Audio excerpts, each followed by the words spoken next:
Hello class 12 welcome back to concept capsule. நான் உங்கள் Vignesh. So எப்படி இருக்கீங்க எல்லோரும்? மேக்ஸ் ரொம்ப நாள் ஆச்சு படித்து கரெக்டாக. இன்றைக்கி ரொம்பவே இம்பார்ட்டண்ட் அண்ட் ரொம்பவே கன்ஃபியூசிங்கான டாபிக் ஸ்டார்ட் பண்ண போகிறோம். எல்லாருக்குமே ரொம்ப கஷ்டமாக தெரிகிற டாபிக் ஒன்று, அதுதான் இன்டெக்ரல்ஸ். ஓகே, ஸோ இன்டெக்ரல்ஸ் சொல்லப்போனால் ரொம்ப ஈஸியான சாப்டர். ஓகே, உங்களுக்கு இந்த சீரீஸ் இப்போ தான் ஆரம்பிக்கிறோம் இந்த சீரீஸ் கரெக்டாக. இந்த சீரீஸ் ஆரம்பிக்கிறப்போ உங்களுக்கு இருக்க இன்டெக்ரேஷன் பார்த்து இருக்க தாட்டும் இந்த சீரீஸை முடித்த உடனே உங்களுக்கு இருக்க போகிற தாட்டும் டோட்டலாக சேஞ்ச் ஆக போகுது. உங்களுக்கு இன்டெக்ரல் அவ்வளோ ஈஸியாக தெரியும். இந்த இடத்துல எப்படி வடிவேல் சிரிக்கிறாரு அந்த மாதிரி தான் உங்கள் ரியாக்ஷனாக இருக்க போகுது. ஆஹா, நல்ல வேலை வந்துடுச்சு அந்த மாதிரி. ஓகே, ஸோ ரொம்பவே இம்பார்ட்டண்ட் டாபிக். அங்கே உங்கள் போர்டு எக்ஸாம் பாயிண்ட்டில் எப்படி நம்ம differential and application of derivative படித்தோம்ல, அதுவும் எப்படி ஈஸியாக இருந்துச்சு அண்ட் எவ்வளோ ஈஸியாக படித்து முடித்தோம், அதே மாதிரி தான் இன்டெக்ரலும் நம்ம படிக்க போகிறோம். கம்ப்ளீட் கான்செப்சுவலாக இருக்கும். எந்த எக்ஸாம் வேணாலும் நீங்கள் ஃபேஸ் பண்ணலாம். இன்றைக்கி இந்த சீரீஸை நீங்கள் ஃபுல்லாக முடிச்சிங்கனாக்கா you will be so confident that you will be able to focus on any exam. NEET, KVPY, board exam பற்றி சொல்லவே வேணாம். கண்டிப்பாக இதில் நீங்கள் 100% எடுப்பீங்க, அது என்னோட கேரண்டி. ஓகே, 35 மார்க்ஸ் உங்களுக்கு டோட்டலாக கால்குலஸ் இருக்குன்னா அந்த 35 மார்க்ஸும் வாங்குறதுக்கு நான் கேரண்டி கொடுக்குறேன். Just watch my video and கரெக்டாக பாருங்கள்.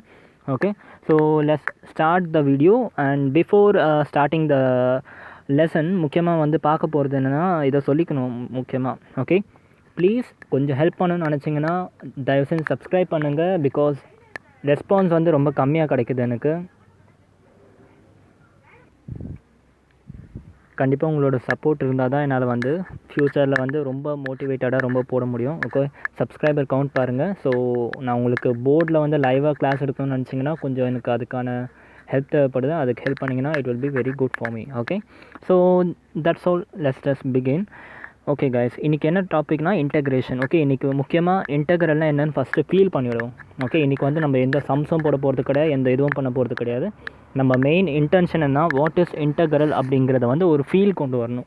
ஓகே, ஃபர்ஸ்ட் ஆஃப் ஆல் இது என்னதுன்னு தெரிஞ்சால் தானே சம்ம போட ஆரம்பிக்க முடியும். இன்டெக்ரேஷனை என்னன்னே தெரியாமல் சம் போட்டு என்ன யூஸ் இருக்குது? ஓகே, ஸோ இன்றைக்கி வீடியோவில் இன்டெக்ரல்னால் என்னென்னு பார்ப்போம். இன்டெக்ரலில் என்னென்ன டைப்ஸ் இருக்குதுன்னு பார்ப்போம். முக்கியமாக 2 டைப் ஆஃப் இன்டெக்ரல் இருக்குது, அது என்னென்னு பார்க்கலாம். அண்ட் எக்ஸாக்ட்லி இன்டெக்ரல் என்ன பண்ணுதுங்கிறத மெக்கானிசமை இன்றைக்கி புரிஞ்சுப்போம். அண்ட் ஃபைனலாக ஒரு சில ஃபார்முலாஸ்லாம் இருக்குது, படிக்க வேண்டிய ஃபார்முலாஸாக. அதெல்லாம் என்னென்னு நான் உங்களுக்கு லிஸ்ட் அவுட் கொடுத்துட்றேன். ஒன்றும் பெருசுலாம் உங்கள் சிபிஎஸ்சி என்சிஆர்டி புக்கில் இருந்து எடுத்துகிட்டு லிஸ்ட் கொடுத்துருக்கேன். ஸோ அந்த ஃபார்முலாலாம் இருக்கும், அதெல்லாம் கொஞ்சம் பார்த்து வச்சுக்கிட்டிங்கன்னா it will be better for the future lectures. Okay, first of all இன்டெக்ரல்ஸ்க்கு போகிறதுக்கு முன்னாடி லாஸ்ட் 2 கிளாஸில் நீங்கள் 9th படிச்சிருப்பீங்க, 11th படிச்சிருப்பீங்க. டிஃப்ரென்ஷியல் கால்குலேஷன், டிஃப்ரென்ஷியல் கால்குலஸ் பார்த்தோம் கரெக்டாக. டிஃப்ரென்ஷியல் கால்குலஸ் என்ன பார்த்தோம்னா கண்டினியூட்டி அண்ட் டெரிவேட்டிவ் பார்த்தோம். அண்ட் அப்ளிகேஷன் ஆஃப் டெரிவேட்டிவ்லாம் பார்த்தோம் கரெக்டாக. Continuity and derivative and application of derivative அதோட டீட்டெயில் லெக்சர் நான் என்னோடய பிளேலிஸ்ட்டில் அப்டேட் பண்ணியிருக்கேன். அதுக்கு ரொம்ப நல்ல ரெஸ்பான்ஸ் கிடச்சிது, உங்கள்கிட்ட நல்ல ரிவ்யூஸ் கிடைக்குது. அதை நான் அப்ரிஷியேட் பண்ணுறேன். அதை பேஸ் பண்ணி இன்னும் கொஞ்சம் எக்ஸ்ட்ரா கொஸ்டின்ஸாக நம்ம ஃப்யூச்சரில் சால்வ் பண்ணலாம். ஸோ கண்டிப்பாக அந்த 2 வீடியோ பார்த்துருப்பீங்க. உங்களுக்கு டெரிவேஷன் அண்ட் டிஃப்ரென்சியேஷன் அதான் ரெண்டுமே ஒன்று தான் ஆக்சுவலாக. ஒரு சின்ன சேஞ்ச் இருக்குது, அது என்னென்னு இப்போ கிளியர் பண்ணிடுறேன். டிஃப்ரென்சியேஷன் அண்ட் டெரிவேட்டிவ்க்கு ஒரு சின்ன சேஞ்ச், ஒரு சின்ன சேஞ்சு அது. பட் ஜென்ரலாக இது ரெண்டும் ஒன்று தான் சொல்லுவாங்க. ஓகே, அது என்னென்னு பார்ப்போம். ஸோ டிஃப்ரென்சியேஷன் என்னென்னு தெரிஞ்சிருக்கும், அப்ளிகேஷன் ஆஃப் டிஃப்ரென்சியேஷன் என்னென்னு தெரியும், மேக்ஸிமம் மினிமம் அதெல்லாமே டீட்டெயிலாக பார்த்துருக்கோம் என்னென்ட்டு. சரியா? ஸோ ஃபர்ஸ்ட்டு டிஃப்ரென்ஷியல் கால்குலேஷனில் டெரிவேட்டிவ்னு பார்த்தோம், டிஃப்ரென்சியேஷன் பார்த்தோம். ஒரு சின்ன சேஞ்ச் இருக்குது இது ரெண்டுத்துக்கும் நடுவில். ஓகே, சேஞ்சுன்னு சொல்லக்கூடாது, சின்னதாக ஒரு மைன்யூட் டிஃப்ரென்ஸ் இருக்குது. என்னென்னா டெரிவேட்டிவ்னா என்னென்னா உங்களோட dy/dx. ஓகே, dy/dx தான் நம்ம டெரிவேட்டிவ்னு சொல்லுவோம். ஆக்சுவலாக என்னது dy/dxனால் என்ன சொல்லுவோம்? It is a rate of change of something. Okay, rate of change of y with respect to rate of change of x. அதாவது dy/dx is nothing but delta x by delta y. Okay, rate of change ஒரு சின்ன change of y with respect to மாற்றி சொல்லிட்டேன், ஒரு சின்ன change of x with respect to y தான் dy/dx, அதாவது டெரிவேட்டிவ்னு சொன்னோம். ஓகே, இன்னொரு விஷயம் என்ன சொன்னால் dy/dx என்னென்னா உங்களுக்கு டேஞ்சன்ட். ஓகே, ஒரு கர்வ் ஒன்று கொடுத்துருக்கேன்னா இந்த பாயிண்ட்டில் நீங்கள் டெரிவேட்டிவ் கண்டுபிடிச்சிங்கன்னா என்ன கண்டுபிடிப்பீங்க? ஆக்சுவலாக அந்த பாயிண்ட்டில் டேஞ்சன்ட் கண்டுபிடிப்பீங்க. Okay, that is what dy/dx. Okay, dy/dx என்ன? It is simply a tangent at a given point இந்த கர்வ் தான் நம்ம என்ன பார்த்தோம்? டெரிவேட்டிவ்னு பார்த்தோம். ஓகே, அண்ட் டிஃப்ரென்சியேஷனாக ஒன்றும் இல்லைடா, இந்த டெரிவேட்டிவ் கண்டுபிடிக்கிற ப்ராசஸை தான் நம்ம டிஃப்ரென்சியேஷன் சொல்லுவோம். சரியா? ஸோ ஜென்ரலாக derivative and differentiation equal meaning தான், ஒன்றும் பெரிய சேஞ்ச் கிடையாது. ஸோ எப்படி வேணால் யூஸ் பண்ணிக்கலாம். ஓகே. ஸோ டிஃப்ரென்சியேஷனுக்கும் இன்றைக்கி நம்ம படிக்க போகிற இன்டெக்ரலுக்கும் ஏதாவது சம்மந்தம் இருக்கா? ஓகே, டெஃபினெட்லி இருக்குது. சரியா? உங்களுக்கு 10th நான் டிஃப்ரென்சியேஷன் எடுக்கிறப்ப இந்த கான்செப்ட் பற்றி சொல்லியிருந்தேன். ஓகே, ப்ளஸ் மைனஸு மல்டிப்ளிகேஷன் டிவிஷன்லாம் நீங்கள் எந்த லெவல் வரைக்கும் பார்த்தீங்க? உங்களோட 10th ஸ்டாண்டர்ட் வரைக்கும் பார்த்துருப்பீங்களா? ஓகே, 10th வரைக்கும் என்ன பார்த்தீங்க? ப்ளஸ் பார்த்தீங்க. ப்ளஸ்ஸுக்கு ஆப்போசிட் என்ன சொல்வீங்க? மைனஸ் சொல்வீங்க. ஓகே, மல்டிப்ளிகேஷன் பண்ணியிருப்பீங்க. மல்டிப்ளிகேஷனுக்கு ஆப்போசிட் என்ன சொல்வீங்க? டிவிஷன் சொல்வீங்க. கரெக்டாக? இது வந்து 10th ஸ்டாண்டர்ட் 10th ஸ்டாண்டர்ட் வரைக்கும் இப்படி போச்சு. 11th வந்ததுக்கப்புறம் ப்ளஸ்ஸு மைனஸு மல்டிப்ளிகேஷன் டிவிஷன் மாதிரியே டிஃப்ரென்சியேஷன்ட்டு ஒன்று படிச்சிங்க. அதுவும் ஒரு ஆப்ரேட்டர் தான். ஓகே, நீங்கள் படிக்காத ஒரு புதுசாக ஒரு ஆப்ரேட்டர் படிக்கணும், டிஃப்ரென்சியேஷன். ஓகே, ஸோ எப்படி ப்ளஸ்ஸுக்கு மைனஸு டிவிஷனுக்கு மல்டிப்ளிகேஷன் இருக்கோ அதே மாதிரி டிஃப்ரென்சியேஷனுக்கும் ஆப்போசிட் ப்ராசஸ் ஒன்று இருக்குது. அதுதான் வந்து இன்டகிரேஷன் படிப்போம். ஓகே, ஸோ இன்டகிரேஷன் என்னென்னா ஒன்றும் இல்லை, நீங்கள் இதுக்கு முன்னாடி படித்த ப்ளஸ் அதான் டிஃப்ரென்சியேஷன் என்ற ஒரு ஆப்ரேஷன். ஓகே, ஒரு புது mathematical operation like plus minus addition division differentiation படிச்சிங்க. கரெக்டாக? அதே மாதிரி ஒரு ஆப்ரேட்டருக்கு ஆப்போசிட்டாக இன்னொரு ஆப்ரேட்டருக்கு அதுதான் இன்டகிரேஷன். ஓகே, ஸோ டிஃப்ரென்சியேஷன் பற்றி டீட்டெயிலாக படித்ததுனால இப்போ இன்டகிரேஷன் படிக்கிறதுக்கான டைம் வந்துடுச்சு. Okay, so integral is nothing but the reverse process of differentiation. Okay, so என்னது டிஃப்ரென்சியேஷன் இவ்வளோ என்னது இன்டகிரேஷன் இவ்வளோ பார்த்துட்ருக்கோம்? இன்டகிரேஷன்ட்டு என்னென்னா ஒன்றும் இல்லைனா டிஃப்ரென்சியேஷன் என்ன பண்ணீங்க? டேஞ்சன்ட் கண்டுபிடிச்சோம். அதான் நம்ம மெயின் எய்ம். ஓகே, டிஃப்ரென்சியேஷன் என்ன பண்ணுவோம்? we are given a curve. Okay, let us assume this is the curve. Differentiation at this point கண்டுபிடிக்கணும் என்ன பண்ணுவோம்? இந்த பாயிண்ட்டில் ஒரு டேஞ்சன்ட் வரைஞ்சிருவோம். கரெக்டாக? டிஃப்ரென்சியேஷன் அட் திஸ் பாயிண்ட்னு சொன்னால் இந்த இடத்துல dy/dx கண்டுபிடிச்சி ஒரு டேஞ்சன்ட் வரைஞ்சிரும். இந்த பாயிண்ட்டில் டிஃப்ரென்சியேஷனாக இந்த இடத்துல ஒரு டேஞ்சன்ட் வரைஞ்சிரும். ஸோ நமக்கு ஒரு கர்வ் கொடுத்துருப்பாங்க. அந்த கர்வில் டிஃப்ரெண்ட் பாயிண்ட்டில் நம்ம டேஞ்சன்ட் வரைகிற ப்ராசஸ் தான் டிஃப்ரென்சியேஷன். கரெக்டாக? இப்போ என்ன பண்ண போகிறோம்னாக்கா நமக்கு ஒன்றும் இல்லை, நிறைய டேஞ்சன்ட் கொடுத்துருப்பாங்க. ஓகே, நிறைய டேஞ்சன்ட்ஸ் கொடுத்துருக்காங்க. ஓகே, இந்த டேஞ்சன்ட்ஸ் எல்லாம் பாஸ் பண்ணி போகிற மாதிரி ஒரு கர்வ் கண்டுபிடிக்கிறது தான் integration. Okay, integration is nothing but finding the curve. உங்களுக்கு எஃப் ஆஃப் எக்ஸ்ன்றது தான் இந்த கர்வ்னா இந்த எஃப் ஆஃப் எக்ஸை கண்டுபிடிக்கிற ப்ராசஸ் தான் இன்டகிரேஷன். பட் டிஃப்ரென்சியேஷன் என்ன பண்ணும்? எஃப் டேஷ் ஆஃப் எக்ஸ் கண்டுபிடிக்கணும். ஓகே, எஃப் ஆஃப் எக்ஸை வச்சு நம்ம எஃப் டேஷ் ஆஃப் எக்ஸ் கண்டுபிடிப்போம். கரெக்டாக? அதுதான் வந்து என்னது? டிஃப்ரென்சியேஷன். இப்போ என்ன பண்ண போகிறோம்? ஃபார் எக்ஸாம்பிள் நீங்கள் எஃப் ஆஃப் எக்ஸ் அதெல்லாம் விட்டுருங்க. எக்ஸ் ஸ்கொயர் தெரியணும் உங்களுக்கு. எக்ஸ் ஸ்கொயர் தான் என்னோட கர்வ். கரெக்டாக? y = x ஸ்கொயர் என்னோட கர்வ். அப்போ இந்த கர்வ் என்னது? ஒரு பேரபோலோட கர்வ் இப்படி இருக்க போகுது. கரெக்டாக? எக்ஸ் ஸ்கொயர் டிஃப்ரென்ஷியேட் பண்ணுங்கன்னா என்ன சொல்வீங்க? dy/dx பண்ணிவிட்டு என்ன பண்ணுவோம்? 2xன்னு போடுவோம். ஸோ இந்த 2x என்னது? எஃப் டேஷ் ஆஃப் எக்ஸ்ன்னு சொல்லுவோம். Okay, this is the differentiation of this thing X ஸ்கொயரோட டிஃப்ரென்சியேஷன் 2x. கரெக்டாக? இப்போ என்ன பண்ண போகிறேன்னா நான் உங்களுக்கு இந்த 2xை கொடுத்துருவேன். கிவனே வந்து 2x which is a differentiable function. கரெக்டாக? Differentiable function which is 2x. இந்த 2xை நீங்கள் எதனா பண்ணிக்கோங்க, எனக்கு வந்து எக்ஸ் ஸ்கொயர் கொண்டு வாங்கன்னு சொல்கிறது தான் இன்டெகிரேஷன். ஓகே, ஸோ நம்ம வேரியஸ் ஆப்ரேஷன் பண்ணி இன்டெகிரேஷன்ட்டு ஒரு ஆப்ரேஷன் பண்ணி எக்ஸ் ஸ்கொயர்ன்ட்டு கொண்டு வரோம். அதாவது நம்ம வெறும் டேஞ்சன்ட் டிஃப்ரென்ஷியபிள் ஃபங்க்ஷன்ஸை வச்சு at a limit given particular limit நம்ம வந்து கிவன் கர்வை கண்டுபிடிக்கிறது தான் integration. Okay, this is all about the given curve. சரியா? இதுதான் வந்து ஆக்சுவலாக இன்டகிரேஷன் நடக்கிறது. சரியா? ஸோ ஒரு இன்டர்வல்குள்ளே ஏ அண்ட் பி இன்டர்வல்குள்ளே எஃப் டேஷ் ஆஃப் எக்ஸ் அதாவது ஒரு டிஃப்ரென்ஷியபிள் ஒரு பாயிண்டில் differentiable function. Okay, at a point between A and B. இந்த ஏ அண்ட் பிக்குள்ளே டிஃப்ரென்ஷியபிள் ஃபங்க்ஷன் ஏதாச்சும் இருந்துச்சுனாக்கா ஓகே, எனக்கு வந்து நீங்கள் முழு ஃபங்க்ஷன் வேணும்னு சொன்னீங்கனாக்கா நீங்கள் என்ன பண்ணணும்? You need to find the integration. Okay, so சிம்பிளாக எஃப் ஆஃப் எக்ஸை டிஃப்ரென்ஷியேட் பண்ணாக்கா எஃப் டேஷ் ஆஃப் எக்ஸ் கிடைக்குது. ஓகே, எஃப் டேஷ் ஆஃப் எக்ஸை ஆன்டி டிஃப்ரென்ஷியேஷன் பண்ணோம்னா அதாவது எஃப் டேஷ் ஆஃப் எக்ஸை இன்டகிரேட் பண்ணோம்னா அகெயின் உங்களுக்கு கிவன் ஃபங்க்ஷன் கிடைக்கும். ஓகே, இங்கேருந்து இங்கே வரணும்னா டிஃப்ரென்சியேஷன், இங்கேருந்து இங்கே போகணுன்னாக்கா இன்டகிரேஷன். ஜஸ்ட் இதுதான் வந்து என்ன சொல்கிறது நம்மளோட இன்வர்ஸ் மெத்தட். சரியா? ஸோ இந்த இன்டகிரேஷன்லேயுமே நிறைய இருக்குடா டைப்ஸ் இருக்குது. ஓகே, என்னென்னாக்கா 2 டைப் இருக்குது முக்கியமாக, இன்டெஃபினைட் அண்ட் டெஃபினைட். அதுக்கு போகிறதுக்கு முன்னாடி ஒரு சின்னதாக ஒரு வாட்டி சம்மரைஸ் பண்ணிடுறேன் என்ன சொல்லியிருந்தேன் அப்படின்ட்டு. ஒன்றும் இல்லை, டிஃப்ரென்சியேஷனா என்ன, இன்டகிரேஷனா என்னென்னு பார்த்தோம். ஓகே, டிஃப்ரென்சியேஷன்னா இப்போ இது ஒரு பெரிய பாக்ஸ் இருக்குது, இந்த பாக்ஸை நான் வந்து ஸ்ப்ளிட் பண்ணிட்டேன். ஓகே, இந்த ப்ராசஸ் தான், இந்த கட் பண்ணி வச்சேன் பார்த்தியா, இந்த ப்ராசஸ் தான் டிஃப்ரென்சியேஷன். ஓகே, இந்த கட் பண்ணி வச்ச ப்ராசஸ் தான் டிஃப்ரென்சியேஷன். இதுவே இந்த நான் ஷேட் பண்ணியிருக்கேன் இந்த பாக்ஸை, சின்னதாக ஒரு பாக்ஸ் நான் வெளியே எடுத்துகிறேன். எனக்கு இப்போ இருக்கிறது இந்த ஒரே ஒரு ஷேட் பண்ண பாக்ஸ் மட்டும் தான் தனியாக வெளியே எடுத்துட்டேன். இப்போ இந்த சின்ன பீஸை வச்சு அகெயின் நான் இந்த மாதிரி ஒரு பெரிய பாக்ஸை க்ரியேட் பண்ணுறேன் பார்த்தியா, அந்த ப்ராசஸ் தான் இன்டகிரேஷன். சரியா? ஐ ஹோப் ஸோ உங்களுக்கு ஒரு 50% வந்து மெக்கானிசம் புரிஞ்சிருக்கும், இன்டகிரேஷனோட மெக்கானிசம் புரிஞ்சிருக்கும். நான் வந்து உங்களுக்கு ஃபுல்லாக புரிஞ்சிருக்கோன்னு சொல்லலை, கண்டிப்பாக கொஞ்சம் டைலமாக இருக்கும். மேக்ஸ் எப்படின்னா தியரட்டிக்கலாக படிக்கிற வரைக்கும் ஒன்றும் புரியாது. ஓகே, ஜஸ்ட் நம்ம எப்போ ப்ராப்ளம் சால்வ் பண்ணுறோமோ அப்போ வெரி கிளியராக ஆகிடும். சரியா? இது வரைக்கும் உங்களுக்கு வந்து ஒரு 50% புரிஞ்சால் கூட that is a good success for me. Okay, இது வரைக்கும் உங்களுக்கு பேசிக்காக இன்டகிரேஷன் வந்து இப்போ உங்களுக்கு ஆர்டர் தெரியாது, ஓரளவுக்கு உங்களுக்கு வந்து இன்டகிரேஷன் வந்து ஒரு ஃப்ரெண்டு மாதிரி தெரிஞ்சிருக்கும். ஓகே, வாட் இஸ் இன்டகிரேஷன் தெரிஞ்சு. ஓகே, இப்போ பாருங்கள், இன்டகிரேஷன் வந்து 2 டைப் இருக்குது. ஒன்று வந்து இன்டெஃபினைட் அண்ட் இன்னொன்று வந்து டெஃபினைட். ஓகே, இன்டெஃபினைட்னா என்னன்னாக்கா இந்த இன்டெக்ரலில் வந்து டிஃபைனே பண்ண முடியாது, இதுக்கு வந்து நிறைய அர்த்தங்கள் இருக்கும். ஃபார் எக்ஸாம்பிள் இப்போ என்ன சொல்கிறது, இங்கே ஒரு ஃபங்க்ஷன் இருக்குது, நான் இதை வந்து இன்டெக்ரல் பண்ணிட்டேன். ஓகே, எஃப் ஆஃப் எக்ஸ் இருக்குன்னா நான் எஃப் டேஷ் ஆஃப் எக்ஸ் இருக்குது, இதை இன்டெக்ரல் பண்ணி எஃப் ஆஃப் எக்ஸ் கொண்டு வந்துட்டேன். கரெக்டாக? இந்த எஃப் ஆஃப் எக்ஸ் கண்டுபிடிச்சிருக்கோம்ல, இது வந்து டெஃபினட்டே கிடையாது. டெஃபினட்னா இதுக்கு வந்து ஒரு கரெக்டான அர்த்தமே கிடையாது, அதுதான் வந்து இன்டெஃபினட். Okay, don't worry. இன்டெஃபினட்னா என்னென்னு இப்போ இன்னும் கொஞ்சம் நேரத்தில் ரொம்ப கிளியராக உங்களுக்கு புரிய போகுது. எக்ஸாம்பிள் வச்சு நான் சொல்லித்தரேன். இன்டெஃபினட்னா என்னென்னு சொல்கிறேன், வெயிட் பண்ணுங்கள். ஃபர்ஸ்ட் ஆஃப் ஆல் இதை கொஞ்சம் நேரத்துக்கு மறந்துடுங்க. டெஃபினட் பார்த்துருவோம். டெஃபினட் ரொம்ப ஈஸி புரியாது. ஓகே, டெஃபினட்னா ஒன்றும் இல்லைடா, ஆப்ரேஷன் ஃபஸ்ட்டு கம்பேர் பண்ணுங்களேன். Integral of F of x dx பண்ணோம்னா இன்டெஃபினட், அதே integral of F of x dx பண்ணாக்கா டெஃபினட். பட் என்ன கண்டிஷன்னா லிமிட் கொடுத்துருப்பாங்க, இதுதான் மெயின் பாயிண்ட்.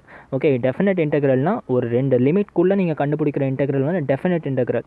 பட் இங்கே பாருங்கள், இதுக்கு எந்த லிமிட்டுமே கிடையாது. ஓகே, ஸோ இது வந்து இன்டெஃபினட். இப்போதைக்கு டெஃபினட்க்கும் இன்டெஃபினட்க்கும் என்ன டிஃப்ரென்ஸ்னால் 2 லிமிட்குள்ளே நீங்கள் கண்டுபிடிக்கிற இன்டெக்ரல் தான் வந்து டெஃபினட் இன்டெக்ரல்னு சொல்லுவோம். சரியா? இதோட அப்ளிகேஷன்ஸ் ரொம்பவே நிறைய இருக்குது. டெஃபினட் இன்டெக்ரலுக்கு உங்கள் ஃபிசிக்ஸை நிறைய யூஸ் பண்ணியிருப்பீங்க. ஓகே, என்ன பண்ணியிருப்போம், கிராஃப் வரைஞ்சிருப்போம். கிராஃப் வரைஞ்சி டக்குன்னு ஒரு கர்வ் வந்திருக்கும், அந்த கர்வுக்கு நடுவில் இருக்க ஏரியா கண்டுபிடிக்கிறதுக்கு என்ன பண்ணிடுவோம், டக்குன்னு இன்டெக்ரல் போட்டுருவோம்ல, அந்த இன்டெக்ரல் தான் வந்து டெஃபினட் இன்டெக்ரல். ஃபிசிக்ஸ் நிறைய அப்ளை பண்ணியிருப்போம். ஜென்ரலாக வந்து ஏரியா பிட்வீன் 2 பாயிண்ட்ஸ் கண்டுபிடிக்கிறதுக்கு இந்த டெஃபினட் இன்டெக்ரல் யூஸ் பண்ணுவோம். சரியா? ஸோ இந்த லிமிட் வந்து டிபெண்ட் பண்ணும், நீங்கள் எந்த மாதிரி ஏரியா கண்டுபிடிக்கணுன்றதை வச்சு இந்த லிமிட் டிபெண்ட் ஆகும். ஃபார் எக்ஸாம்பிள் இது எக்ஸ் இருக்குது, இது ஒய் ஆக்சஸ் இருக்குது. கரெக்டாக? X equal to A, X equal to B. அதாவது எக்ஸ் டைரெக்ஷனில் உங்கள் லிமிட் வேரி ஆச்சுன்னா, எக்ஸ் ஈக்குவல் டு ஏலேருந்து எக்ஸ் ஈக்குவல் டு பி வரைக்கும் போச்சுன்னா நீங்கள் கண்டுபிடிக்கிற ஏரியா வந்து இன் திஸ் டைரெக்ஷனாக இருக்கும். இதுதான் நீங்கள் கண்டுபிடிக்கிற ஏரியாவாக இருக்கும். ஓகே, அதுவே எனக்கு இந்த ஏரியா வேண்டாம். ஓகே, எனக்கு வந்து இதே கர்வில் எனக்கு வந்து இந்த ஏரியா கண்டுபிடிக்கணும். Okay, I want this area. அப்படின்னா என்ன பண்ணுவோன்னா, X equal to A, X equal to பின்னு போடுறதுக்கு பதிலாக Y equal to A and Y equal to பின்னு போட்டுரும். ஓகே, அப்போ வந்து உங்களுக்கு இந்த வெர்டிக்கல் ஏரியா கிடைக்கும். For example see here. So அதே கர்வ் தான் இங்கே எடுத்திருக்கேன். ஓகே, எனக்கு கீழே இருக்க ஏரியா வேணாம், இங்கே இருக்க ஏரியா வேணும்னா அதுக்கேற்ற மாதிரி உங்கள் லிமிட்டை நீங்கள் மாற்றிக்கலாம். ஒய் ஈக்குவல் டு ஏலேருந்து ஒய் ஈக்குவல் டு பி வரைக்கும் போனீங்கன்னா இந்த ஏரியா கிடச்சிடும். Okay, so this is what உங்களோட டெஃபினட் இன்டெக்ரல். ஓகே, உங்கள் இன்டெஃபினட் இன்டெக்ரல் இருக்குல்ல, இது சால்வ் பண்ணுறதுக்கு வேரியஸ் மெத்தட்ஸ் இருக்குது. ஓகே, அதுதான் உங்களுக்கு ஒரு எக்ஸசைஸாக நீங்கள் பார்ப்பீங்க. ஒன்று வந்து integration by substitution method. Okay, இன்னொன்று வந்து integration by parts. Okay, third வந்து partial factor. Okay, partial factor வச்சு இன்டெகிரேட் பண்ணுறது. ஸோ 3 மெத்தட் இருக்குது, integration by substitution, by parts and partial factor. இந்த 3 மெத்தட் எது உங்களோட இன்டெஃபினைட் இன்டெக்ரலை வந்து நீங்கள் யூஸ் பண்ணுறதுக்கு. ஓகே, ஸோ இந்த 3 மெத்தடுக்குமே ஒரு ஐடென்டிட்டி இருக்குது. சரியா?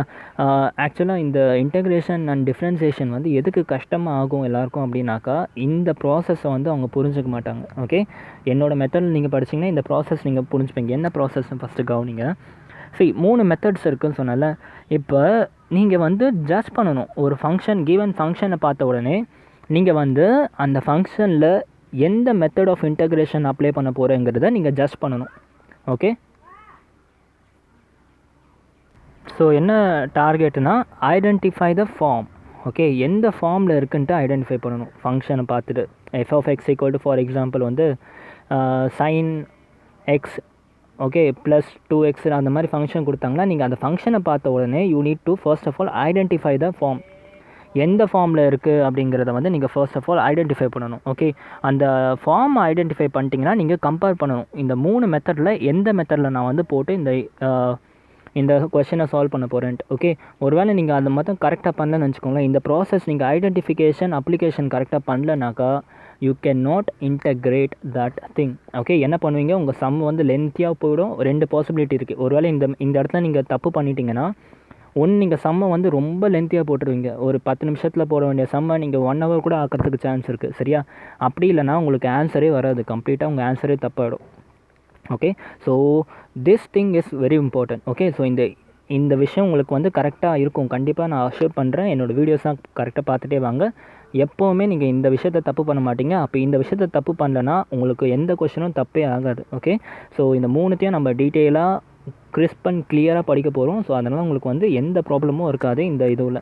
ஸோ அதனால தான் நான் உங்களுக்கு இந்த லெசனோட ஸ்டார்டிங்கில் சொன்னேன், 100% இன்டெக்ரேஷனில் கண்டிப்பாக உங்களுக்கு வாங்கி கொடுக்குறதுக்கு என்னால் முடியும். பிகாஸ் எனக்கு இந்த லாஜிக் தெரிஞ்சிருச்சு. ஓகே, இந்த இடத்துல நீங்கள் தப்பு பண்ணுவீங்க, இதை புரிய வச்சுட்டேன்னா உங்களுக்கு வந்து மார்க்கே போகாது.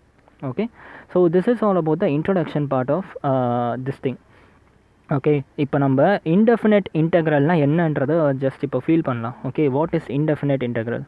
சி, ஃபஸ்ட்டு இந்த எக்ஸாம்பிள் பாருங்கள். ஓகே, எடுத்த உடனே சைனை பார்த்தா ஒன்றுமே புரியாது. ஓகே, ஜஸ்ட் ஒரு ஈஸி எக்ஸாம்பிளில் போவோம், எக்ஸ் ஸ்கொயர் வச்சு போவோம். சரியா? சி, இன்டெக்ரேஷனோட பேசிக் டேர்ம்ஸ் தான் இருக்குது. இதுனா என்னதுன்னா இன்டெக்ரேஷன் ஆப்ரேஷன், உங்களுக்கு அது ஆப்வியஸாக தெரிஞ்சிருக்கும். ஓகே, இப்படி தான் இன்டெக்ரேஷன் ஆப்ரேஷன் பண்ணுறோம். எஃப் ஆஃப் எக்ஸ்னால் என்ன தான் இன்டெக்ரண்ட்னு சொல்லுவோம். ஓகே, உங்கள் என்சிஆர்டி புக்கில் இதோட டெஃபினேஷன் கொடுத்துருக்காங்க. If you want you can watch that. Okay, and எக்ஸ்னா வேரியபிள் ஆஃப் இன்டீஜர், அண்ட் இந்த ப்ராசஸ் ஃபுல்லாக இன்டெக்ரேஷன் சொல்லுவோம். ஓகே, சி, இப்போ வந்து நம்ம வந்து ஃபீல் பண்ணலாம் இன்டெஃபினைட் இன்டெக்ரல்னு ஏன் சொல்கிறோன்னு பார்ப்போம். சரியா? சி, x⁴ ஒரு ஃபங்க்ஷன் இருக்குது. இது ரொம்ப ஈஸியான ஃபங்க்ஷன் தான். கரெக்டாக இந்த x⁴ நான் உங்கள் டிஃப்ரென்ஷியேட் பண்ண சொல்கிறேன். அப்போ என்ன பண்ணுவீங்க? x⁴ டிஃப்ரென்ஷியேட் பண்ணால் என்ன கிடைக்கும்? d/dx ஆஃப் x⁴ பண்ணுவோம். கரெக்டாக? அப்போ என்ன ஆகும்? d/dx of x⁴ is nothing but x⁴n formula என்ன? n × x⁴n+1. கரெக்டாக? அப்போ என்ன ஆகுது? n × x⁴n−1 வரும். அப்போ என்ன ஆகுது? 4x³ மாறிடும். ஓகே, இந்த 4x³ என்னது? It is the differentiation of x⁴. Okay, differentiation of x⁴. Okay, இதே ஃபங்க்ஷன் நான் இன்னொரு ஃபார்மில் எடுத்திருக்கேன். ஓகே, d/dx ஆஃப் x⁴ + 2 இதை டிஃப்ரென்ஷியேட் பண்ணுங்கள். இதை டிஃப்ரென்ஷியேட் பண்ணால் என்ன கிடைக்கும்? Again the same thing, d/dx of x⁴ is 4x³, d/dx of 2 is 0. கரெக்டாக? Integrating differentiation of constant is 0 +0. அதே இந்த எக்ஸாம்பிள் பாருங்கள், x⁴ + 3 அதை டிஃப்ரென்ஷியேட் பண்ணாக்கா இதை டிஃப்ரென்ஷியேட் பண்ணால் 4x³ வருது, இதை டிஃப்ரென்ஷியேட் பண்ணால் 0. ஓகே, அதே மாதிரி இன்னொரு கான்ஸ்டன்ட் எடுத்து போட்டோன்னா இதே மாதிரி போட்டோம்னாக்கா 4x³ மட்டும்தான் வருது, கான்ஸ்டன்ட்லாம் 0. ஆக மொத்தம் ஒரு கன்க்ளூஷன் என்ன? இதுனாலும் ஒரே ஆன்சர் தான் வருது, இதுனாலும் ஒரே ஆன்சர் தான் வருது, இதுனாலும் ஒரே ஆன்சர் தான் வருது, இதுனாலும் ஒரே ஆன்சர் தான் வருது. கரெக்டாக? ஸோ இந்த ஃபங்க்ஷன்ஸ் எல்லாம் வேறு வேறையாக இருந்தால் கூட டிஃப்ரென்சியேஷனோட வேல்யூ வந்து எனக்கு கரெக்டாக அந்த ப்ரொசீஜர் படி கரெக்டாக வருது. ஸோ பிரச்சனை இல்லை, நான் டிஃப்ரென்ஷியேட் பண்ணாக்கா என்னோடய ஃபங்க்ஷனுக்கு என்ன வேல்யூவோ அது கரெக்டாக வந்துடுது. சரியா? இப்போ இதையே நம்ம இன்டெக்ரேஷனில் பார்ப்போம். ஓகே, இந்த இடத்துல தான் இன்டெஃபினைட் இன்டெக்ரலுக்கு ஒரு மீனிங் கிடைக்க போகுது. சரியா? நல்லா கவனிங்க. இதே நான் என்ன பண்ண போகிறேன், ஃபர்ஸ்ட் ஆஃப் ஆல் நான் என்ன சொல்லியிருக்கேன், இன்டெக்ரலில் ஒரு ஃபங்க்ஷனை வந்து இன்டெகிரேட் பண்ணுறோம்னாக்கா அந்த ஃபங்க்ஷன் வந்து கண்டிப்பாக என்னவாக இருக்கணும்? It should be a differentiable function. கரெக்டாக? அப்போ நான் இன்டெக்ரல் ஆஃப் 4x³ dxன்னு சொல்கிறேன். Okay, is this function a differentiable function? Okay, அப்படின்னு என்ன, இதை வந்து கண்டிப்பாக ஏதோ ஒரு ஃபங்க்ஷனோட டிஃப்ரென்சியேஷனாக இருக்கணும். ஓகே, கரெக்டு தானே? 4x³ differentiation of x⁴. கரெக்டாக? ஸோ அப்போ என்ன பண்ணுறேன், இன்டெக்ரல் ஆஃப் 4x³ dx பண்ணுறேன். Okay, integral of 4x³ dx பண்ணால் என்ன வரும்? நான் என்ன சொன்னேன், அப்படியே ரிவர்ஸ் வரும். x⁴ இன்டெகிரேட் பண்ணாக்கா x⁴ டிஃப்ரென்ஷியேட் பண்ணாக்கா 4x³ வருதுன்னா 4x³ இன்டெகிரேட் பண்ணோம்னா you will get the original function which is x⁴. Okay, இது வரைக்கும் எந்த பிரச்சனையும் கிடையாது. கரெக்டாக? x³ இன்டெகிரேட் பண்ணாக்கா x⁴ வருது, இது வரைக்கும் எந்த பிரச்சனையும் கிடையாது. Just forget about this one. கரெக்டாக? இப்போ என்ன பண்ணுறேன், இந்த ஃபங்க்ஷனை வந்து நம்ம இன்டெகிரேட் பண்ணி கொண்டு வந்துட்டோம். ஓகே, ஸோ இந்த ஃபங்க்ஷனை வந்து இன்டெகிரேட் பண்ணி நம்ம கொண்டு வந்துட்டோம், விச் இஸ் x⁴. பிரச்சனை இல்லை. ஓகே, அடுத்து இது பாருங்கள், இதை இன்டெகிரேட் பண்ணுங்கள். 4x³ இன்டெகிரேட் பண்ணால் dx பண்ணால் என்ன வரும்? Again you will get only x⁴. ஆமே ரைட் வரும்? கரெக்டாக?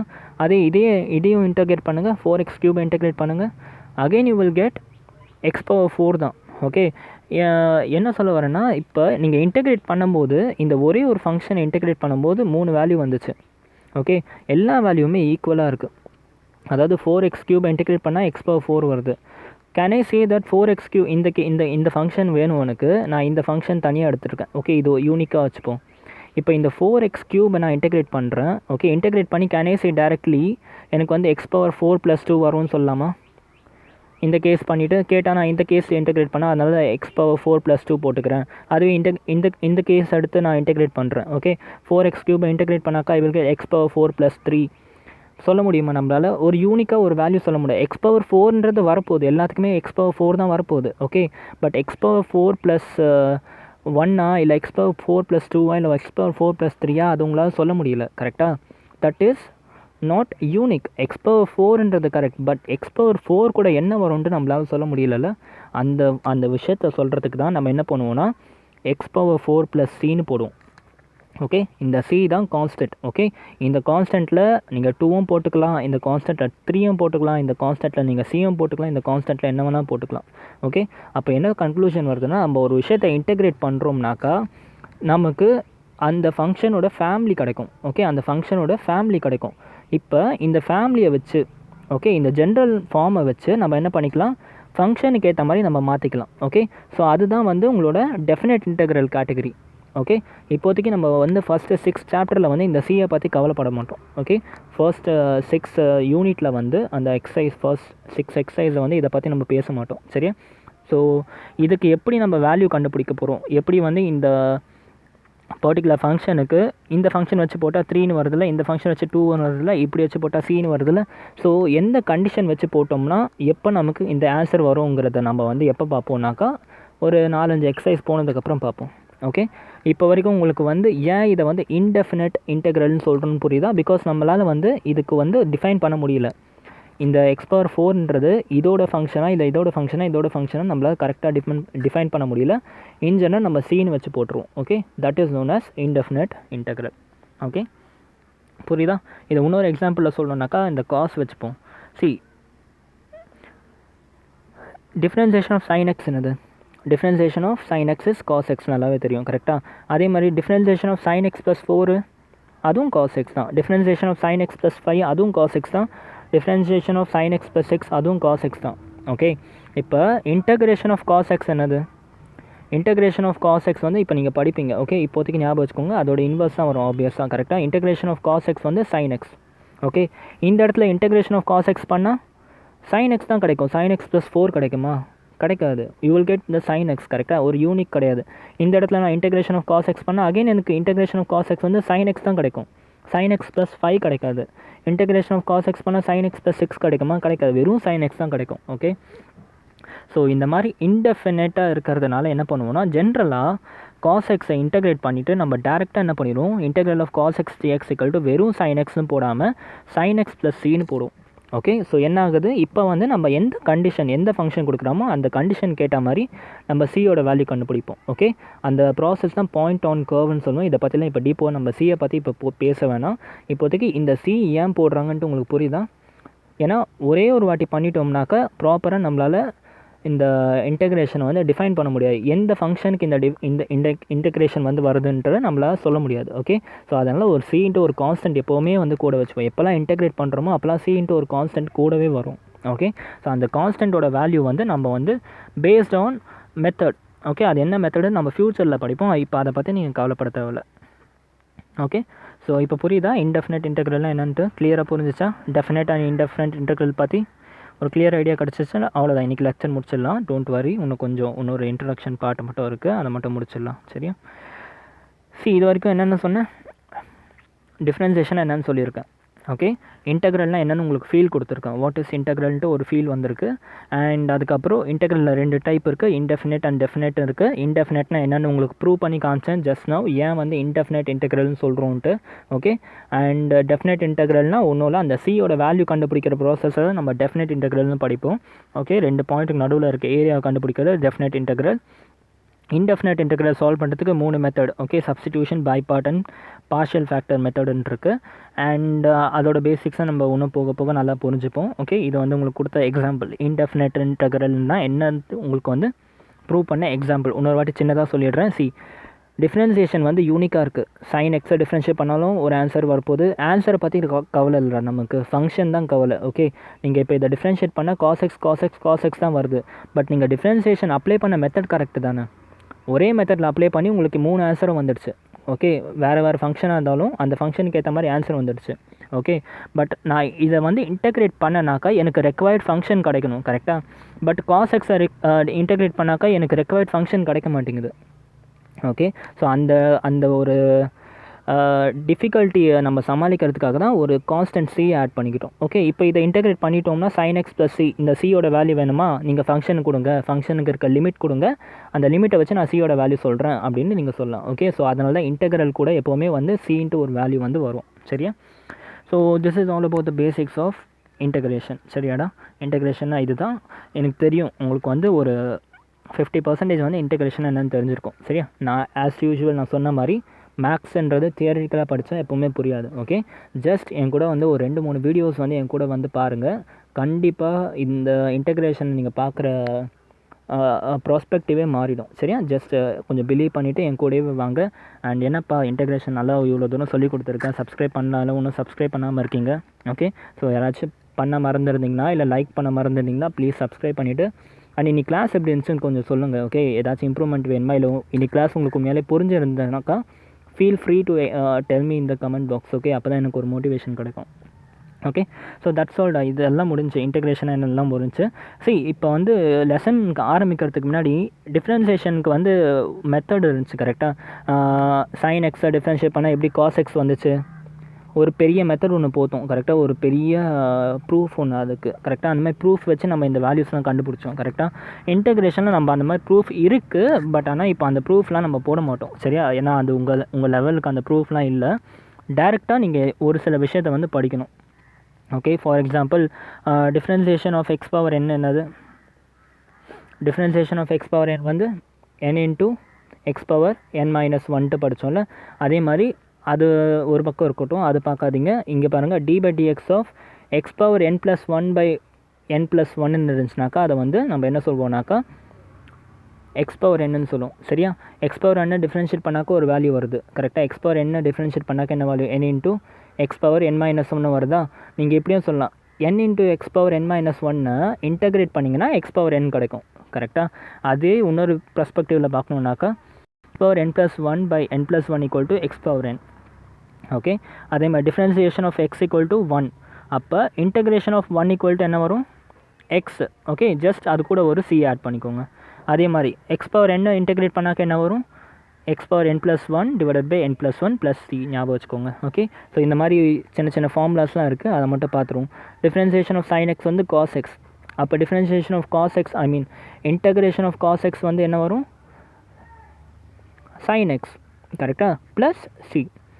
Differentiation of minus cos x வந்து என்ன வரும், sin x வரும். அப்போ integration of sin x dx வந்து minus cos x plus c. Okay, and அதே மாதிரி tan x-க்கு. ஓகே, ஸோ உங்களுக்கு இன்றைக்கி ஹோம்ஒர்க் என்னென்னா, இதில் இருக்க அட்லீஸ்ட் இதில் இருக்க ஒரு 12, 13, 16 இருக்குது. ஓகே, இந்த 16 இன்டகிரேஷனையும் வந்து நான் வந்து உங்களை மக்கப் பண்ணணும்னு சொல்ல மாட்டேன். Okay, just for time being ஒரு ஃபர்ஸ்ட் இருக்க ஒரு 10-15 வந்து பார்த்து வச்சுக்கோங்க. ஏன்னா உங்கள் ஃபர்ஸ்ட் எக்ஸசைஸ் எப்படி இருக்கும்னா, இன்டகிரேஷன் மெத்தடு வந்து நீங்கள் படிக்க மாட்டீங்க. ஃபர்ஸ்ட் எக்ஸசைஸே எப்படின்னாக்கா, ஃபங்க்ஷனை பார்த்த உடனே இந்த டேபிளை வச்சு நீங்கள் ஆன்சர் சொல்கிற மாதிரி இருக்கும். ஸோ அதனால் வந்து தெரியணும். ஜெனரலாக ப்ராக்டிஸ் பண்ணிங்கன்னா இந்த வேல்யூஸ் எல்லாம் ஞாபகம் வந்துடும். ஒரு வேளை நீங்கள் படிக்கணும்னு நினச்சிங்கன்னா இன்றைக்கி கூட படிச்சுக்கலாம், ஒன்றும் ப்ராப்ளம் இல்லை. ஓகே, ஏன்னா உங்கள் ஃபர்ஸ்ட் எக்ஸசைஸ் வந்து இப்படி தான். ஓகே, அதை வந்து மெத்தட் ஆஃப் இன்ஸ்பெக்ஷன், உங்கள் ஃபர்ஸ்ட் எக்ஸசைஸ் ஃபுல்லாக வந்து மெத்தட் ஆஃப் இன்ஸ்பெக்ஷன். ஒரு ஃபங்க்ஷனை பார்த்த உடனே இந்த ஃபார்முலாஸ் அப்ளை பண்ணி நீங்கள் ஆன்சர் கொண்டு வர மாதிரி இருக்கும். சரியா? அண்ட் ஜாமெட்ரிக்கல் இன்டர்போலேஷன்னா என்னென்னு பார்ப்போம். இப்போ அது முக்கியம் இல்லை. இன்னொன்று வந்து ப்ராப்பர்ட்டிஸ். ஓகே, ப்ராப்பர்ட்டிஸ் வந்து முக்கியம். இன்டெக்ரல் ஆஃப் f' dx வந்து f(x + c). இப்போ தான் நம்ம இதை பார்த்தோம். இது வந்து ஃபர்ஸ்ட் ப்ராப்பர்ட்டி. செகண்ட் ப்ராப்பர்ட்டி என்னென்னா, ஒரு வேளை வந்து 2 ஃபங்க்ஷன் இருக்குது. ஓகே, இந்த மாதிரி 2 ஃபங்க்ஷன் இருக்குது. d/dx of integral. Okay, question 2 identical integral with the same derivative.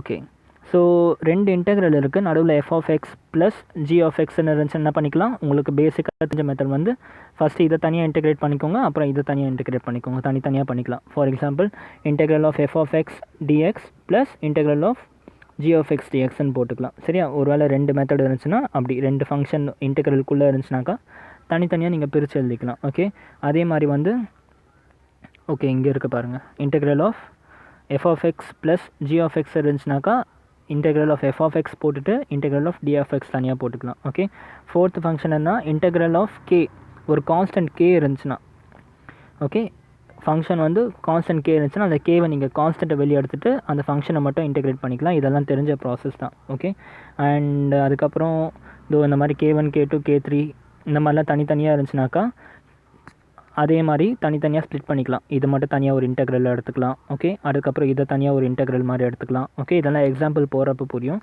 And இன்னொரு விஷயம், F of X plus G of எக்ஸை சொல்லி கொடுத்துட்டேன். F of X minus G of எக்ஸ்னாலும் அதே மாதிரி தான். F of X into G of X இருந்துச்சுனாக்கா டிஃப்ரென்சியேஷனில் என்ன பண்ணுவோம், U dash V plus V dash யூன்னு ஃபார்மேட்டில் போடுவோம்ல, அதே மாதிரி இன்டகிரேஷன்லையுமே மல்டிப்ளிகேஷன் அண்ட் டிவிஷன், 2 ஃபங்க்ஷன் மல்டிப்ளிகேஷன்லையோ இல்லை 2 ஃபங்க்ஷன் டிவிஷன்லையோ இருந்துச்சுனாக்கா ஒரு மெத்தட் இருக்குது. அது வந்து 3rd இல்லை 4th எக்ஸசைஸை வந்து நம்ம அதை பற்றி படிப்போம். சரியா? ஸோ ஃபார் நவ் இது வந்து உங்களுக்கு எனஃப் நினைக்கிறேன். அண்ட் ஜாமெட்ரிக்கல் இன்டர்பிரேஷனை ஒன்றும் இல்லைடா, உங்களுக்கு இப்போ எல்லாமே தெரிஞ்சிடுச்சு. எக்ஸ் ஸ்கொயரை டிஃப்ரென்ஷியேட் பண்ணாக்கா 2x வருது. கரெக்டாக? அப்போ 2xை இன்டெகிரேட் பண்ணாக்க என்ன வரும், எக்ஸ் ஸ்கொயர் வரும். சரியா? So for example given function is f of X equal to 2. Okay, find integral of this function என்ன சொல்வோம், இந்த 2xை பார்த்தோன்னே இப்போ மெத்தட் ஆஃப் இன்ஸ்பெக்ஷன் யூஸ் பண்ணுறீங்க நீங்கள், இந்த 2xை பார்த்தோன்னே இதோட இன்டெக்ரல் என்ன வரும் தெரியணும், எக்ஸ் ஸ்கொயர். ஓகே, ஏன்னா எக்ஸ் ஸ்கொயரை டிஃப்ரென்ஷியேட் பண்ணால் தான் 2x வரும். சரியா? அப்போ இந்த ஃபங்க்ஷனை பார்த்தோன்னே என்ன சொல்லுங்கள், இதோட இன்டெக்ரேஷன் வந்து என்ன வரும், எக்ஸ் ஸ்கொயர்னு தெரிஞ்சு. ஓகே, அப்போ எக்ஸ் ஸ்கொயரோட கர்வ் உங்களுக்கு தெரியும். கரெக்டாக? எக்ஸ் ஸ்கொயரோட கர்வ் வந்து இப்படி வரும். பட் நான் சொன்ன மாதிரி ஃபேமிலி ஆஃப் கர்வ்னு ஒரு விஷயம் இருக்குது. உங்கள் சியோட வேல்யூவை பொறுத்து என்ன கர்வ் வேணால் வரல. எக்ஸ் ஸ்கொயர்ன்றது N number of curves possible. கரெக்டாக? பட் ஒரு கர்வும் உங்களோட ஃபங்க்ஷனை டிபெண்ட் பண்ணியிருக்கும், அந்த சியோட வேல்யூ டிபெண்ட் பண்ணியிருக்கும். இஃப் சி ஈக்குவல் டு 0 உங்கள் X square equal to curve இப்படி, சி ஈக்குவல் டு 1னா உங்கள் X square equal to curve வந்து இப்படி வரும். ஓகே, சி ஈக்குவல் டு 2னாக்கா உங்கள் கர்வ் வந்து இப்படி வரும். சரியா? ஸோ இதுதான் வந்து ஃபேமிலி ஆஃப் கர்வ். நீங்கள் வந்து இன்டெகிரேட் பண்ணிங்கனாக்கா ஒரு ஃபங்க்ஷனோட ஃபேமிலி தான் நீங்கள் கண்டுபிடிப்பீங்க. ஓகே, அது எக்ஸாக்ட் ஃபங்க்ஷன் என்னன்றது உங்களுக்கு கண்டிஷனை பேஸ் பண்ணி வரும். சரியா? இதுதான் வந்து ஜாமெட்ரி ஆஃப் கர்வ். இதை பற்றி ரொம்ப டீப்பாக படிக்கணுன்ட்டு அவசியம் இல்லை. இது உங்களுக்கு புரியலனாலும் ப்ராப்ளம் இல்லை. ஓகே, ஜஸ்ட் உங்கள் புக்கில் வந்து கொடுத்துருந்தாங்க. ஸோ இதை பற்றி உங்களுக்கு சொல்லணுன்றதுக்காக தான் சொன்னேன். மற்றபடி இது உங்களுக்கு புரியணுன்ட்டு அவசியம் இல்லை. ஒன்றும் இல்லை, ஒரு ஃபேமிலியை மட்டும் தான் இன்டெகிரேட். இதோட கன்க்ளூஷன் என்னென்னா, இன்டெகிரேஷன் பண்ணிங்கன்னா உங்களுக்கு ஒரு ஃபேமிலி ஆஃப் கர்வ் மட்டும்தான் கிடைக்கும். ஓகே, எக்ஸாக்ட் கர்வ் என்னென்னா நம்ம வந்து நம்மளோட டெஃபினைட் இன்டெக்ரல் ப்ராப்பர்ட்டி யூஸ் பண்ணி நம்ம கண்டுபிடிப்போம். சரியா? So this is all about இன்ட்ரடக்ஷன்டா. ஐ ஹோப் ஸோ உங்களுக்கு புரிஞ்சிருக்கும்னு நினைக்கிறேன். இன்டெகிரேஷனில் இது வரைக்கும் எந்த டவுட்டும் வந்திருக்காது. ஓகே, கிளியராக? ஸோ இன்ட்ரடக்ஷனுக்கு இது போதும். நம்ம இன்ட்ரடக்ஷன் பார்த்துருக்கோம். இப்போ அடுத்து வந்து எக்ஸாம்பிள்ஸ் பார்ப்போம். கண்டிப்பாக வந்து இந்த வீடியோ பார்த்த உடனே எக்ஸாம்பிள்ஸ் பாருங்கள், அப்போ தான் புரியும். இந்த வீடியோ பார்த்துட்டு அடுத்து ஒரு 4-5 நாளுக்கு அப்புறம் இன்னொரு வீடியோ பார்த்தீங்கன்னா உங்களுக்கு புரியாது. இந்த வீடியோ பார்த்தீங்கன்னா மேபி இன்றைக்கி இல்லை நாளைக்குள்ளே அடுத்த வீடியோ பார்த்துடணும். நான் இந்த வீடியோ முடித்த உடனே அடுத்த வீடியோ உடனே அப்லோட் பண்ணிடுவேன். ஸோ இதை ரெகுலராக பார்த்துட்டே வந்தீங்கன்னா integration will be very easy for you. சரியா? ஸோ அடுத்து வந்து எக்ஸசைஸ் 6 அதான் 7.1 வந்து ஃபுல்லாக பார்த்துடலாம். சரியா? 7.1 வந்து மெத்தட் ஆஃப் இன்ஸ்பெக்ஷன். நம்ம வந்து சப்ஸ்டிடியூஷன் மெத்தட் வந்து அதுக்கு அடுத்த எக்ஸசைஸை ஸ்டார்ட் பண்ண போகிறோம். ஒரு ஃபங்க்ஷனை பார்த்த உடனே இதோட இன்டெக்ரல் என்னன்னு சொல்கிறது தான் அடுத்த எக்ஸசைஸ். சரியா? ஸோ அதோட பேஸ் என்னன்னா இந்த சார்ட்டு தான். ஓகே, ஸோ இந்த ஃபார்முலாஸ்லாம் பார்த்து வச்சுக்கோங்க. இன்டெக்ரல் ஆஃப் இது முக்கியம் கிடையாது, இது ரொம்ப முக்கியம். ஓகே, இதை பார்த்து வச்சுக்கோங்க. ஆப்வியஸாக இது எல்லாமே உங்களுக்கு தெரிஞ்சிருக்கும் நேரத்துக்கு. ஓகே, இது வந்து பார்த்து வச்சுக்கோங்க. இந்த லெஃப்ட் ஹேண்ட் சைடில் இருக்கிறது அவ்வளோவா உங்களுக்கு எல்லாருக்குமே தெரியும். ரைட் ஹேண்ட் சைடு மட்டும் ஃபோக்கஸ் பண்ணி படிச்சுக்கோங்க. பிகாஸ் இது தெரிஞ்சால் தான் உங்களால் வந்து அந்த ஃபர்ஸ்ட் எக்ஸசைஸ் வந்து நம்ம போட முடியும். ஏன்னா உங்களுக்கு இன்னும் அந்த ப்ராசஸே தெரியல. கரெக்டாக? ஸோ மெத்தட் ஆஃப் இன்ஸ்பெக்ஷனுக்கு இந்த ப்ராசஸ் தெரியணும். சரியா? ஓகே கைஸ், இதோட இந்த வீடியோ நிறுத்திக்கலாம். உங்களுக்கு இந்த வீடியோ பிடிச்சிருந்துச்சுன்னா எனக்கு ஹெல்ப் பண்ணணும்னு நினச்சிங்கன்னா ப்ளீஸ் கொஞ்சம் சப்ஸ்கிரைப் பண்ணுங்கள். அண்ட் உங்கள் ஃப்ரெண்ட்ஸ் கூட ஷேர் பண்ணி கொஞ்சம் உங்களுக்கு ஹெல்ப்ஃபுல்லாக இருக்கட்டும். பிகாஸ் என்னால் முடிஞ்ச வரைக்கும் ரொம்ப பேஸ்ன்னு சொல்லியிருக்கேன். ஓகே, ஃப்ரம் 0லேருந்து ஹை லெவல் வரைக்கும் நம்ம போகிறோம். இன்றைக்கி நம்ம கிளாஸ் வந்து 0லேருந்து ஸ்டார்ட் பண்ணியிருக்கோம். ஓகே, எதுவுமே தெரியாதவங்களுக்கு கூட இன்டெகிரேஷன்னா எல்லாமே புரிய ஆரம்பிச்சிடும். ஓகே, ஸோ அதனால் உங்கள் சப்போர்ட் இருந்துச்சுன்னா என்னால் இன்னும் கொஞ்சம் நிறைய பண்ண முடியும். I hope so உங்களுக்கு இந்த வீடியோ பிடிச்சிருக்கும்னு நினைக்கிறேன். Thank you so much and keep supporting the channel. Have a great day. Jai Hind.